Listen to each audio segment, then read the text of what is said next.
9টি মামলায় মোট 26,000 টাকা অর্থদণ্ড করেছি। যে রমজানে পণ্য বা দ্রব্যমূল্য অস্থিতিশীল করার যদি কেউ অপচেষ্টা করা হয় তাহলে র্যাবের পক্ষ থেকে কঠোর আইনানুগ ব্যবস্থা নেওয়া হবে। ধন্যবাদ।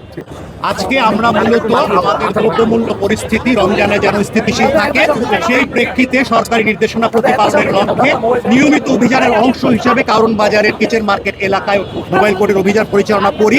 আমাদের সাথে আপনারা যেমনটা আমাদের র্যাব 2 এর অধিনায়ক বলছিলেন, আমাদের র্যাব 2 এর সহায়তায় আমাদের সাথে ভোক্তা অধিকার সংরক্ষণ অধিদপ্তরের প্রতিনিধি আমাদের সাথে উপস্থিত ছিলেন।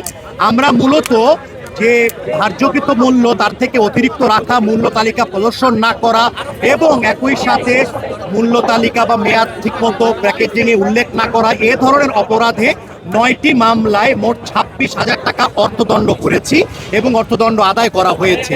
আজকের অভিযানের মূল উদ্দেশ্য ছিল মূলত আমাদের যারা বিক্রেতারা রয়েছেন তাদেরকে একটি সতর্ক বার্তা দেওয়া। ওনারা তো খুচরা বিক্রেতা, তাই না? যারা আসলে বড় বড় ইম্পোর্টার আছে সেখান থেকে যদি বাড়তি দামে কিনে তারা তো বাড়তি দামে বিক্রি করবে। আর ভেজাল বিরোধী কোনো অভিযান ছিল কিনা? আমি একটু এখানে আপনাকে সাপ্লিমেন্ট করি।